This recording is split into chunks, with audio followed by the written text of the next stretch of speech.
James cruise லண்டனில் பிறந்து America சென்று அங்கு ஒரு பிசினஸை தொடங்கி அதில் படிப்படியாக உயர்ந்து அதன் மூலம் மிகப்பெரிய அந்தஸ்தை அடைந்து தனக்கென அங்கே ஒரு பணபலம் ஆள்பலம் என மிகப்பெரிய அங்கீகாரத்தை நிலைநிறுத்தி கொண்டவன் என்பது சௌந்தர்யா மூலம் ஏற்கனவே அவன் கேள்விப்பட்டு இருந்ததால் இத்தனை திமிர் இருப்பது ஒன்றும் அத்தனை கடினம் அல்ல என்பது புரிந்து சிரித்து கொண்டே அவனை பார்த்து இங்க பாருடா ஃபாரின் வெள்ளமண்டியா, எனக்கு உன்னை கொல்றதுல எந்த ஆட்சேபனையும் இல்லை. கண்டிப்பா உன்னோட சாவு என் கையில தான். ஆனா இப்ப நான் உன்னை கொல்ற மூட்ல இல்லப்பா. எனக்கு மூடு வரும்போது நானே டைரக்டா வந்து உன்னை கொன்னுட்டு தான் போவேன். அதுல எந்த ஒரு மாற்றமும் இல்லை. உனக்கு 10 செகண்ட்ஸ் டைம் தரேன். அதுக்குள்ள நீ இங்கிருந்து கிளம்பி ஓடிடு. இல்லாட்டி நான் உன்னை கொல்ல மாட்டேன். ஆனா சாவோட விளிம்பு வரைக்கும் கொண்டு போயிட்டு வந்துகிட்டே இருப்பேன். உனக்கு எப்படி வசதி என்று விக்ரம் திமிராக கேட்க, இப்ப நான் உன்னை எதுவுமே பண்ண முடியாத சுச்சுவேஷன்ல இருக்கலாம். ஆனா நான் சொன்னது உண்மைதான். இப்ப நீ என்னை கொல்லாம விட்டு உனக்கு உயிர் மேல பயம் இல்லைன்னு சொல்லாம சொல்லி அனுப்பி வைக்கிற. அதே மாதிரி நான் உன்கிட்ட சொன்ன மாதிரி இப்ப நான் உன்கிட்ட வாங்கினதுக்கு 10 மடங்கா கண்டிப்பா சேர்த்து வந்து கொடுப்பேன்டா என்று சொன்னவன் அங்கிருந்து எழுந்து நடக்க முடியாமல் நடக்க அவனது பாடிகார்ட்ஸ் மெதுவாக எழுந்து அவனை நோக்கி வந்து கைத்தாங்களாக அவனை அழைத்து கொண்டு வெளியே சென்றனர். அப்பொழுது வயிற்றை பிடித்து கொண்டு தரையில் புரண்டவாறு வழியில் துடித்து கொண்டிருந்த ஷான்வி மெதுவாக எழுந்து, ஜேம்ஸ் டியர், ஒரு நிமிஷம் நில்லுங்க, நானும் வரேன். என்னையும் கூப்பிட்டு போயிருங்க ப்ளீஸ், ஒரே ஒரு நிமிஷம் வெயிட் பண்ணுங்க என்று சொல்லி கத்தியவாறு வேகமாக ஜேம்ஸ் அருகில் வந்து அவனது கைகளை பிடிக்க அவள் பக்கம் திரும்பிய ஜேம்ஸ் பலார் என்று ஷான்வியின் கன்னத்தில் ஓங்கி அறைந்தான்.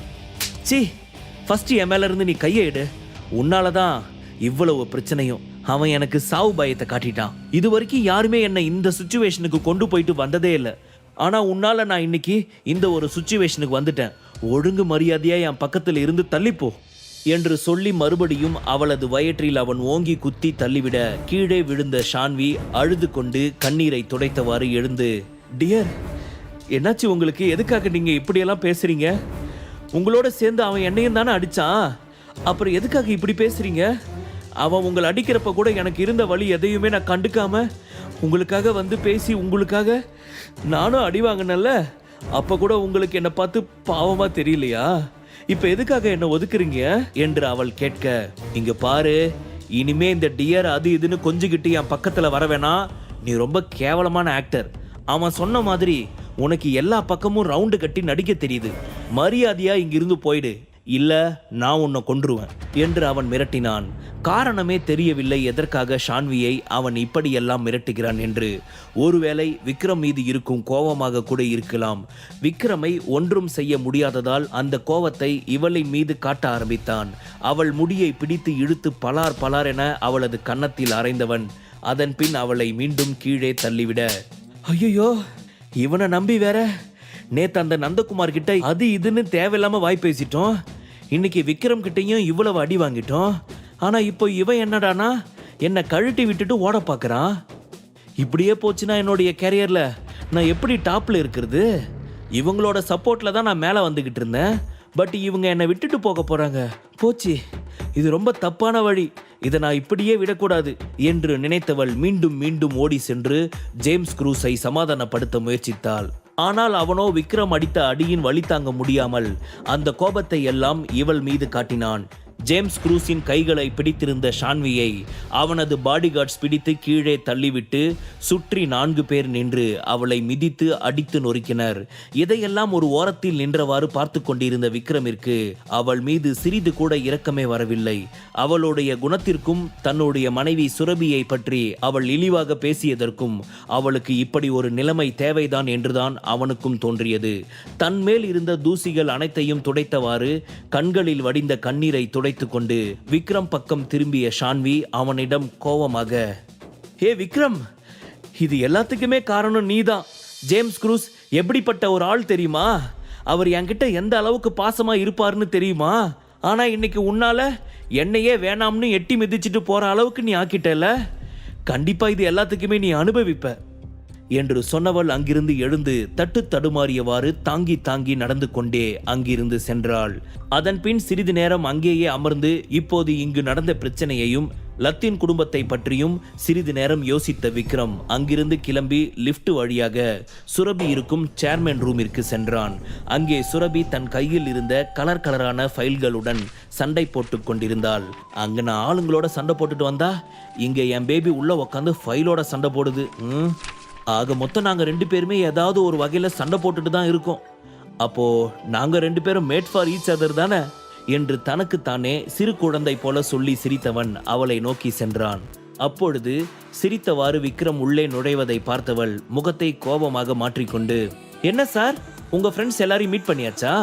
உங்க பழைய கால நட்பை எல்லாம் புதுப்பிச்சுட்டு இல்லாத கதை பொல்லாத கதை எல்லாத்தையும் பேசிட்டு வந்திருப்பீங்க போல என்று பொறாமையாக கேட்க, அடிப்பாவி, அங்க என்ன நடந்ததுன்னு தெரியாம நீ பேசாம ஏதோ கற்பனை பண்ணிக்கிட்டு இப்படி பேசிக்கிட்டு இருக்க என்று மனதிற்குள் நினைத்தவன் சிரித்துக்கொண்டே அவளிடம், இங்க பார் பேபி, நான் உன்கிட்ட ஒரு சீக்ரெட் சொல்லட்டா என்று மிக தீவிரமாக கேட்க அவளும் என்ன என்பது போல் ஆர்வமாக பார்த்தாள். பேபி, நீ ஆள் பார்க்க தான் செம்ம கியூட்டா அழகா இருக்க, ஆனா உன் மண்டைக்குள்ள மசாலா கொஞ்சம் கம்மியா தான் இருக்குது என்று சொன்னதும் அதை கேட்டு அவளுக்கு கோபம் பயங்கரமாக வந்தது. டே விக்ரம், என்னடா பேசிக்கிட்டு இருக்க நீ? ரொம்ப ஓவரா பேசுற. என்ன உன் ஃப்ரெண்ட்ஸ் உங்ககிட்ட சொல்லி அனுப்புனாங்களா இப்படி எல்லாம் போய் பேசுன்னு? அதனாலதான் நீயும் நேரா இங்க வந்து இப்படி பேசிக்கிட்டு இருக்கியா என்று என அவள் மிரட்டலாக கேட்க, baby cool cool, baby cool, இருந்தாலும் உனக்கு இவ்வளவு கோபம் ஆகக்கூடாது என்று சொல்லி அவள் கன்னத்தை பிடித்து செல்லமாக கிள்ளியவன், இங்க பாரு, கோவத்துல உன் கண்ணம் எப்படி செவந்திருக்குன்னு. கோவத்துல நீ இன்னும் அழகா மாறி என்னை அப்படியே தாக்குற பேபி என்று அவன் கிரக்கமான குரலில் சொல்ல, அவனது அந்த கிரக்கமான குரல் சுரபியை ஏதோ செய்தது. அதனால் அதை தன் முகத்தில் காட்டிக்கொள்ளாமல் தன்னைத்தானே கட்டுப்படுத்தி கொண்டவள் அவனிடம், உனக்கு என்னடா பிரச்சனை? எதுக்காக தேவையில்லாம வந்து என்கிட்ட வம்பு பண்ணிக்கிட்டு இருக்க என்று அவனை பார்த்து மிரட்டலாக கேட்க, என்ன பேபி சொன்ன? எது நான் உன்கிட்ட தேவையில்லாம பிரச்சனை பண்றேனா? நீதான் பேபி ஒரு பிரச்சனையை கூப்பிட்டுட்டு உள்ள உட்கார வச்சு எனக்கு கால் பண்ணி என்ன இங்கே வர வச்ச என்று அவன் சொல்ல சுரபிக்கு ஒன்றுமே புரியவில்லை. ஆனால் அவன் சொன்னதை வைத்து ஏதோ ஒரு தவறு நடந்து உள்ளது என்பதை உணர்ந்தவள் அவனிடம், என்ன சொல்ற விக்ரம் என்று அவள் சிறிது பரபரப்பாக கேட்க, பேபி, இப்ப இங்க என்னோட ஃப்ரெண்ட்ஸ்னு சொல்லி வந்திருந்தாங்களே, அவங்க யாருமே என்னோட ஃப்ரெண்ட்ஸே கிடையாது. என்னை அட்டாக் பண்றதுக்காக இங்க வந்திருக்காங்க. என்னை அட்டாக் பண்ண வந்தவங்க நீ தான் என்னோட ஒய்ஃப்னு தெரிஞ்சு உன்னை ஏதாவது பண்ணியிருந்தா என்ன ஆகும் பேபி? என்னோட நிலைமை நினைச்சு பாரு. எப்பவுமே உன் முகத்துல சிரிப்பு மட்டுமே பார்க்கணும்னு நினைக்கிறேன்னா உன்னை ஏதாவது ஒரு ஆபத்தான சுச்சுவேஷன்ல பார்த்தா எனக்கு எப்படி இருக்கும்? அந்த ஏதாச்சும் ஒன்று ஆச்சுன்னு நினைக்கிறப்போ கண்டிப்பா என் உயிர் இருக்கவே இருக்காது பேபி, புரிஞ்சுக்கோ. இனிமே என்னோட ஃப்ரெண்ட்ஸ், எனக்கு தெரிஞ்சவங்க, என்னோட ரிலேஷன்ஸ் அது இதுன்னு சொல்லிட்டு யாராவது வந்தாங்கன்னா இமீடியட்டா எனக்கு கால் பண்ணி இன்ஃபார்ம் பண்ணிடு. கண்டிப்பா நான் அடுத்த நிமிஷம் எங்க இருந்தாலும் இங்க வந்துருவேன். இல்லையா உன்னுடைய சேஃப்டிக்காக என்னோட உண்மையான ஃப்ரெண்ட்ஸ் யாராவது ஒருத்தங்க கண்டிப்பா இங்க வந்துருவாங்க. அது மட்டும் இல்லாம நான் இங்க வர வரைக்கும் நீ அவங்க கிட்ட கொஞ்சம் டிஸ்டன்ஸ் மெயின்டைன் பண்ணிட்டே இரு. அவங்க கிட்ட என்னோட ஃப்ரெண்ட்ஸ்ன்ற உரிமையில நீ எதுவும் க்ளோஸா பேசிட வேண்டாம். உனக்கு புரியுதா பேபி என்று அவள் மேல் இருக்கும் அக்கறையையும் அவனுக்குள் அவள் மீது இருக்கும் பாசத்தையும் மிக தெளிவாக புரியப்படுத்தும் விதமாக அவன் சொல்ல, அவனது வார்த்தைகளால் சுரபியின் மனது சிறிது ஆட்டம் கண்டுதான் போனது என்று சொல்லலாம்.